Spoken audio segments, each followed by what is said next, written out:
Le don de la vie est entièrement de Dieu et pour Dieu. Il s'agissait pour Abraham en premier lieu de sortir pour être avec Dieu seul.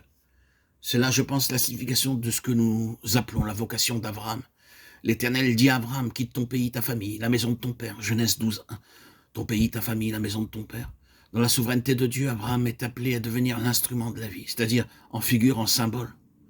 Cette vie, la vie dont nous parlons, est celle de Dieu seul. Elle doit être vécue entièrement pour Dieu. Elle ne se laisse pas saisir pour être employée dans une autre relation. Elle se refuse à cela. La vie de Dieu refuse toute relation autre que Dieu lui-même. Dès que l'on veut s'en saisir ou que l'on cherche à s'en servir dans une autre relation, elle s'arrête et l'instrument dans lequel elle demeure ne peut plus avancer. C'est exactement ce qui arriva à Abraham. Dieu avait dit quitte ton pays, mais Dieu avait dit aussi ta famille et la maison de ton père. Cela signifiait tout.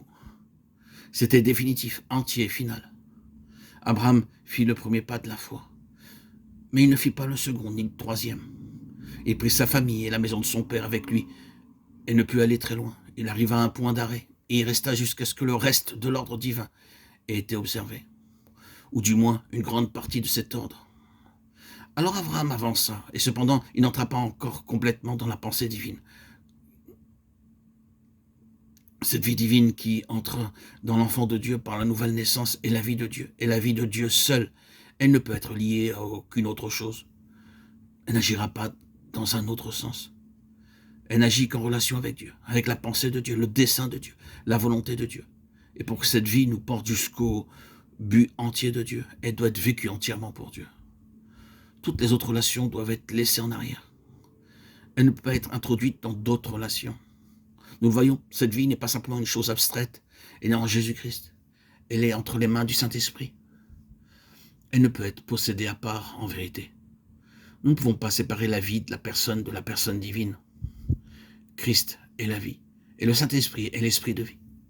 Ainsi, lorsque nous nous occupons de la vie, nous nous occupons du Saint-Esprit et nous nous occupons de Jésus-Christ.